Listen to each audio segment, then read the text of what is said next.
माँ भगवती जो इस संपूर्ण सृष्टि की मूलाधार हैं, उनको मूलाधार निलया भी कहा जाता है। जो मूलाधार में हमारे अमृत कुंभ में विराजमान रहती हैं, ऐसी भगवती राजराजेश्वरी त्रिपुर सुंदरी जो श्रीयंत्र की अधिष्ठात्री हैं।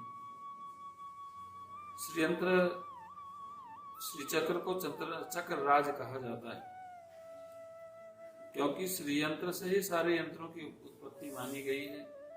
भगवती से ही सारी सृष्टि की और सारे देवी देवताओं की उत्पत्ति मानी गई है। इसलिए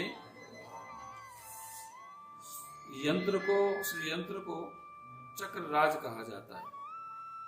सबसे प्रथम है, सबसे मूल है, इसलिए उनकी महत्वता है। श्रीयंत्र की आराधना करने वाले लोग भोग और मोक्ष दोनों को प्राप्त करते हैं। भोगश्च मोक्षश्च करस्ते। इनकी आराधना करने के लिए सबसे पहले गुरु से ही दीक्षा लें, गुरु से आज्ञा लें, क्योंकि गुरु आज्ञा के बाद में इस आराधना को करने का जो फल है वह अनंत गुना है। और इसकी फलश्रुति भी यही है कि गुरु की कृपा से ही श्रीयंत्र की आराधना, श्री चक्र की आराधना फलीभूत होती है। ये गुरुगम्य विद्या है। प्रत्येक कदम कदम पर गुरु की आज्ञा लेकर के ही श्री चक्र की आराधना करना चाहिए। विलग विलग स्वरूप में श्री चक्र की आराधना होती है। श्री चक्र को में 5 कोण जो होते हैं वो शक्ति के, उन्हें सामने की तरफ रखना चाहिए। सामान्य पूजन आराधना में इनका बढ़िया अभिषेक करें, श्री सूक्तम से अभिषेक करें, लक्ष्मी सूक्त से अभिषेक करें, देवी अथर्वशीर से इनका अभिषेक करें और साथ साथ में पुरुष सूक्त से भी इनका अभिषेक करें, क्योंकि पुरुष सूक्त से इनकी आराधना करने के बाद में, अभिषेक करने के बाद में कोई त्रुटि रह जाती है तो उसका इसलिए पुरुष सूक्त से भी और अभिषेक करें लक्ष्मी नारायण के रूप में, इनकी आराधना भी हो जाए।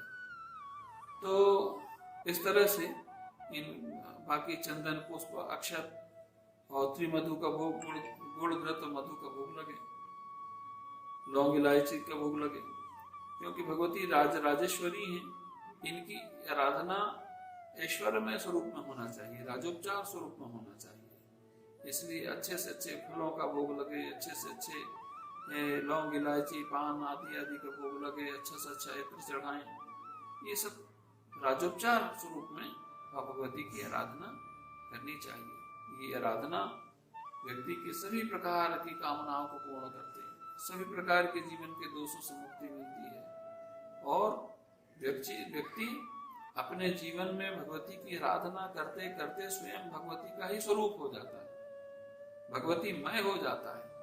इस यंत्र की आराधना का, भगवती की राजराजेश्वरी की आराधना करने का फल है। कुछ लोग खड्गमाला के द्वारा इनकी आराधना करते हैं। खड्गमाला का अर्चना करने से भगवती की विशिष्ट पूजन का, विशेष पूजा का, महापूजा का फल भी प्राप्त होता है।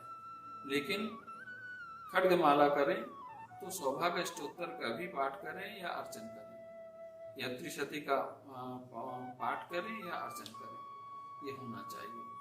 कुछ लोग भगवती के जो सहस्त्र नाम हैं, जो अष्ट देवियों ने भगवती की आज्ञा को सिरोधार्य करके जो सहस्त्र नाम बनाए हैं, अष्ट देवियों ने बनाए, उनसे भी अर्चना करने से और भगवती बहुत प्रसन्न हो जाती है। यही तो भगवती की आराधना के 3 ही तो विभाग हैं, मंत्र, यंत्र, तंत्र, और चौथा में आता है भगवती का यह सहस्त्र नाम अर्चना।